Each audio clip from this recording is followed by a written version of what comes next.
Hi, இப்போ நம்ம என்ன பண்ணிகிட்ருக்கோன்னா இட்லி உப்புமா பண்ணிகிட்ருக்கோம். சரிங்களா? ஃபஸ்ட்டு கடுகு போட்டுக்கணும், அப்புறம் உளுத்தப்பருப்பு, கடலப்பருப்பு, காஞ்ச மிளகா, கருவேப்பிலை போட்டுட்டு வெங்காயம், நெக்ஸ்ட்டு வெங்காயம் போடணும். வெங்காயம் போட்டு நல்லா வதக்கிடணும். கொஞ்சம் லைட்டாக உப்பு போடணும். ஏன்னா இட்லியில் கொஞ்சம் உப்பு இருக்கும், இருந்தாலும் அது நமக்கு பத்தாது இல்லைங்களா? அதனால லைட்டாக உப்பு போடணும். லைட்டாக தான் போடணும், நிறைய போடக்கூடாது.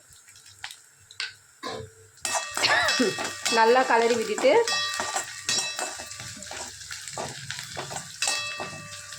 இப்போ நம்ம இட்லியை உதுத்து வச்சுக்கணும். ஃபஸ்ட்டு இந்த மாதிரி இட்லியை நல்லா தனித்தனியாக உதுத்து வச்சுக்கணும்.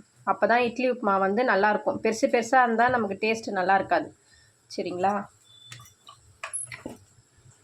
இப்போ இந்த உதுத்து வச்ச இட்லியை நம்ம அதில் போட்டணும்.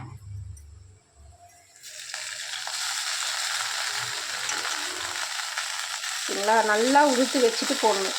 அப்போ தான் நமக்கு இந்த ரவை எப்படி நமக்கு தனித்தனியாக உதிரியாக வருமோ அந்த மாதிரி உப்புமா வரும். ஃபஸ்ட்டே இது நம்ம உதுத்து வச்சுட்டு தான் சமைக்கவே ஆரம்பிக்கணும். நம்ம சமைச்சிட்டு கடையில் போட்டு பண்ணோம்னா அது செட் ஆகாது, ஒழுங்காக வராது. சரிங்களா? அவ்வளோதான். இப்போ கொஞ்சம் நல்லா கலரி விடணும். காஞ்ச மிளகா தெரிச்சிருச்சு, நான் கலரில் நல்லா இந்த மாதிரி கலரணும். பார்த்திங்களா எப்படி இருக்குது? இன்னும் கொஞ்சம் கலரணும். இன்னும் அந்த கடலப்பருப்பு, உளுத்தப்பருப்பு, வெங்காயம், இந்த காஞ்ச மிளகாவோட காரம் எல்லாம் போய் நல்லா இட்லியில் செட் ஆகணும். அப்போ தான் நமக்கு சாப்பிடும் போது நல்லா காரமாக நல்லாயிருக்கும், டேஸ்ட்டு நல்லாயிருக்கும். சும்மா நம்ம ஏனோ தானே 2 கலரிட்டு சாப்பிட்டோன்னா அது நல்லா இருக்காது. சரிங்களா? எப்படி இருக்குது பார்ப்போமா? பார்த்தீங்களா? கலர்ஃபுல்லாக இருக்கா? சாப்பிடணும் போல் இருக்கா பார்க்கும்போதே? நீங்களும் உங்கள் வீட்டில் இட்லி மீந்துருச்சுன்னா இந்த மாதிரி ட்ரை பண்ணுங்கள், வேஸ்ட்டு பண்ணாமல். சூப்பராக இருக்கும். நம்ம நார்மலாக ரவை உப்புமா செய்யறதை விட இந்த மாதிரி இட்லி உப்புமா செஞ்சு சாப்பிட்டா சூப்பராக இருக்கும்.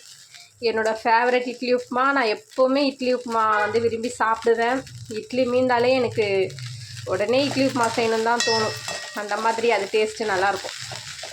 இது நம்ம உடனே சாப்பிடக்கூடாது, கொஞ்சம் நேரம் மூடி வச்சுட்டு சாப்பிடணும். அப்போ தான் இந்த கடலப்பருப்பு, உளுத்தம்பருப்புலாம் நமக்கு சாப்பிடும் போது நல்லாயிருக்கும். இல்லைன்னா அது நம்ம பல்லெல்லாம் போய் மாட்டிக்கிட்டு ஒரு மாதிரி நல்லா இருக்காது.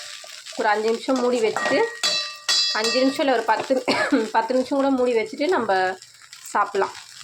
சரிங்களா? இட்லி உப்புமா ரெடி.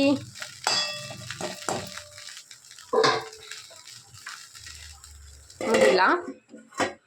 தேங்க்யூ. மிக்க நன்றி.